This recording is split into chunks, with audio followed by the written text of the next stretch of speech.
Hi friends, Sunday story telling time లోపల సత్యం కాపాడేది సత్యమే. ఎవరినైనా కాపాడేది సత్యమే అనే నిజాన్ని నమ్మండి.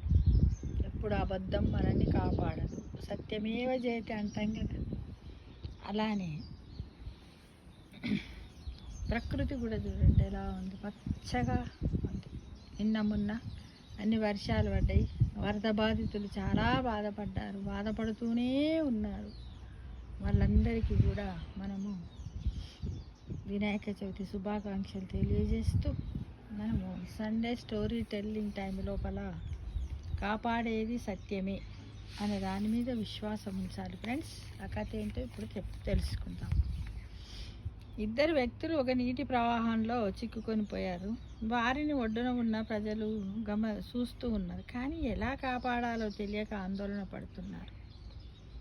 ఇంతలోనే ఆ వ్యక్తుల్లో ఒకరికి ఒక పెద్ద దుంగ కనిపించింది. ఇప్పుడు ప్రస్తుతం వరదలో చిక్కుకున్న వాళ్ళని కూడా మనము పక్కన ఉండి చూస్తున్నాం, ఎందుకంటే నీటి యొక్క అలల యొక్క ఉధృతి ఆ విధంగా ఉన్నది కాబట్టి. అందులో ఇద్దరు వ్యక్తులు ఉన్నారు కదా. ఒక ఆయనకి ఏంటంటే ఒక పెద్ద దుంగ కనిపించిందట. దానిని అతను గట్టిగా పట్టుకున్నాడట. రెండో వ్యక్తి చుట్టూ వెతికితే ఒక తాడు కనిపించింది. అతను దాన్ని అందుకున్నాడు, ఒడ్డు వైపు విసిరాడు.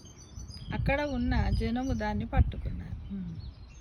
ఆ తాడు దుంగలా దృఢంగా లేదు, చాలా దుర్బలంగా గట్టిగా లాగితే తెగిపోయేలా ఉంది. కానీ దాన్ని ఒడ్డున ఉన్న వాళ్ళు మెల్లగా లాగారు. తాడు చివర ఉన్న వ్యక్తిని ఒడ్డుకు చేర్చారు. పెద్ద దుంగ ఉన్న వ్యక్తి దాన్నే అంటిపెట్టుకొని ఉన్నాడు.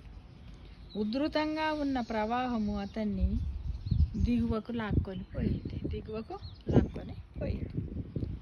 మనకు ప్రాపంచికమైన ఆనందాలు, డబ్బు, పేరు ప్రతిష్టలు, ఆడంబరాలు దుంగలా పెద్దవిగా కనిపిస్తాయి ఫ్రెండ్స్, కానీ అవి ఏమి మనల్ని రక్షించలేవు. రక్షణ సూత్రం ఎప్పుడు సన్నటి తాడులాగానే ఉంటుంది అని మనమందరం కూడా ఇక్కడ గ్రహించాలి. ఆధ్యాత్మిక దృష్టితోనే చూస్తే మనల్ని కాపాడేది ఏది మన కళ్ళకి కనిపించదు. దాన్ని మనం సృష్టించలేము కూడా, అనుభూతి చెందలేము. అదే అంతిమమైన సత్యం. అది ఎప్పుడూ అగోచరంగానే ఉంటుంది. ఆ సత్యాన్ని గ్రహించి దాన్ని నమ్ముకుంటే మనల్ని కాపాడుతుంది. ప్రాపంచికమైన వాటి మీద ఆధారపడి అవే నిత్యం అనుకుంటే నిస్సహాయతతో దుఃఖంలో మునిగిపోక తప్పదు. కాబట్టి ఏది సత్యము, ఏది మనల్ని కాపాడుతుందో తెలుసుకోవాలి. దాన్ని అంటిపెట్టుకొని మనము ఉండాలి ఫ్రెండ్స్. లౌకికమైన వస్తువులను, సంపదను నమ్ముకున్న వ్యక్తి నాశనమైపోతాడనేది ప్రకృతి సూత్రం. భగవంతుడి మీద విశ్వాసమే మనల్ని సురక్షితంగా ఉంచుతుంది అనే నిజాన్ని గ్రహించాలి. ప్రతి ఒక్కరం కూడా గ్రహించాలి. కాబట్టి మనం ఎల్లప్పుడూ కూడా సత్యంగా ఉండడానికి ప్రయత్నం చేయాలి.